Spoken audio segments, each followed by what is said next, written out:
Hello. I actually started this project last week, but I didn't record anything, so I'll try to quickly show you what I've done so far to get there. First, these two pieces are ceramic. I bought them at a bazaar. This other one is made of some kind of resin. So I painted with heavy gesso, white. Okay, next I glue some resin pieces made with this mold, fresh foliage, and I glue it with heavy body gel, and then I paint it with heavy gesso white. So now it's time to put here some flowers. I think these ones are the perfect for each pumpkin. Okay, sorry, I forgot to say something. To make these pieces more flexible, okay, I heated them a little to make them more flexible. Okay, the flowers are from Rusty Flowers mold. I'm going to prepare some strips of curly wire, 2 for each pumpkin. Okay, these babies are ready. And these flowers. Now it's time for heavy body gel.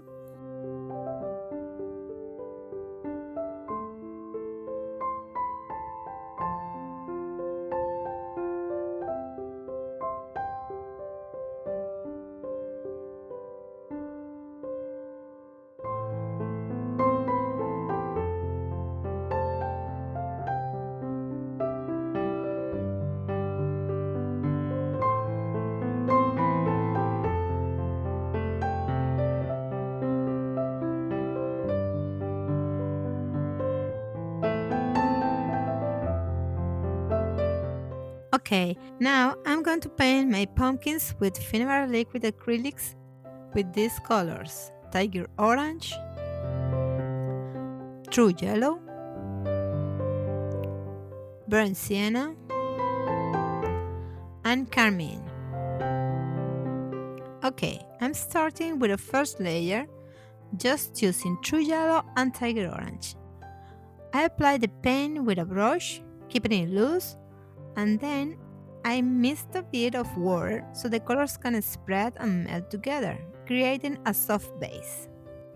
To help the paint spread more evenly and avoid harsh brush marks, I like to mist the piece with a little water first.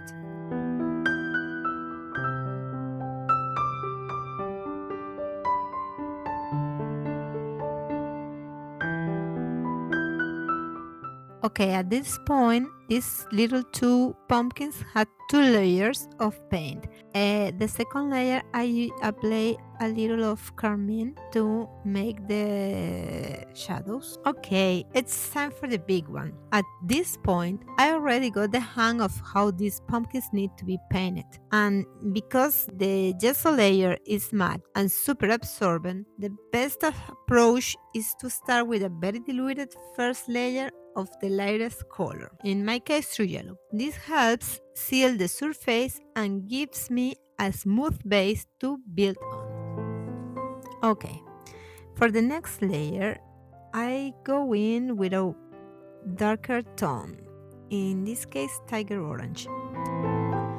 Since these acrylics are translucent, adding water helps me build a new layer on top. That letting the color underneath show through, and it helps me to create different tones and shadow as I work.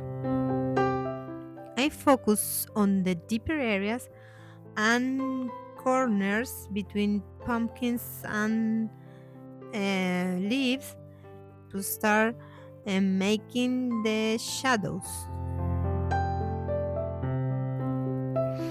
To paint the leaves, I will use avocado green and lime green colors. Okay, same technique here. First, the lightest color, lime green, to seal the surface, and then avocado green to create different tones and shadows.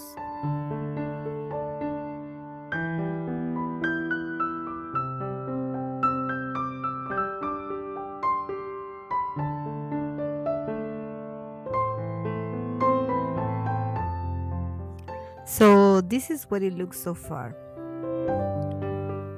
Well, for the flowers, I will use nude and caramel.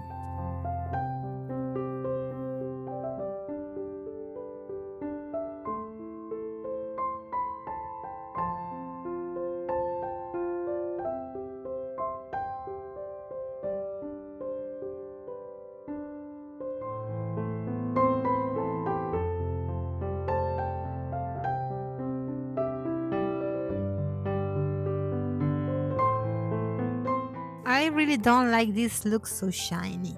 Yes, they do look a bit like pottery, but that's not what I'm going for. So before moving on, I'm going to knock down that shine using a bit of soft matte gel. Can you see the difference in shine between the medium one and the other two? Now it's time to add the shadows and also give them a more vintage tone using the color burnt sienna.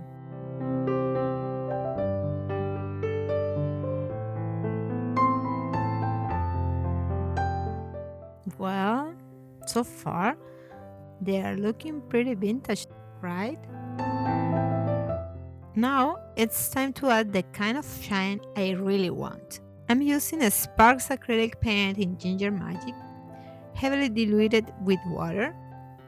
This way, I'm only fixing the shimmer onto the surface without adding much extra color that I don't like it.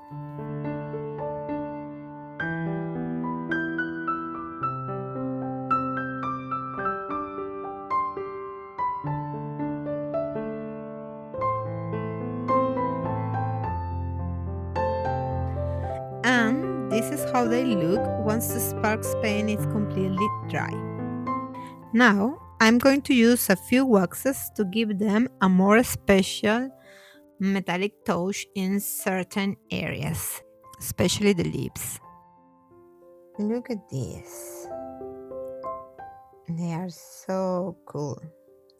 But I have to say that I can uh, I can deal with that. So I will put this flower over. I will use heavy body gel.